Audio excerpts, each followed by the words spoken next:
السلام علیکم شاګردان اولاد یو چې جوړ بس راځو د نن سبق چې دی هغه د پخلنځي په اړه انګلیش جملې هغه جملې چې په کچن یا پخلنځي کې په دالان کې استعمالیږي دا د نن جملې هم ډېرې عجبه نادرې دي دا نورو عامو جملو څخه ډېرې جلا دي راځئ ویډیو در پای سره وګورئ تاسو به ډېرې عجبه په زړه پورې جملې دلته زده کړئ sift the flour وړه وچونه دلته دا پلور نه ویل کېږي فلاور strain the tea چای وچونه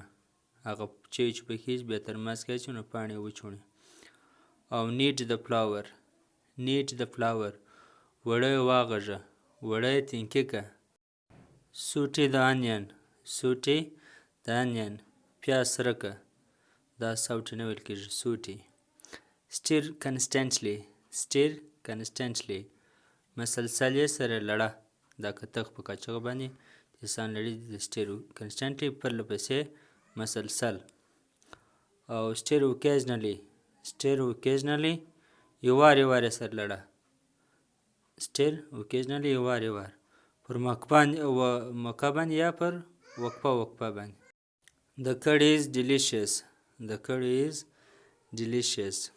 سالن چې دی یا بوړ هغه خوندور دی مزیدار دی sit the table میز سم که یا sit the tables میزونه سم که dry all the washed dishes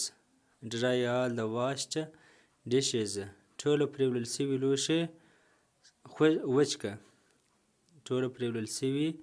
لوښي وچ که د dishes یا dish دوی معنی وي د dish به لوښي ته هم وایي او کتغ ته هم وایي خو دلته د لوښي په معنا ده دلته dish معنا لوښي don't gulp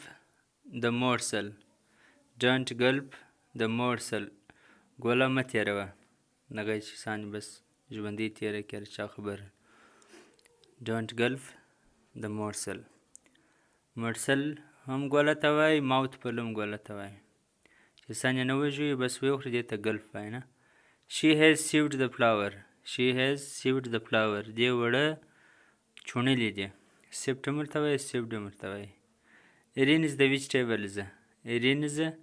the vegetables سبزي صفا که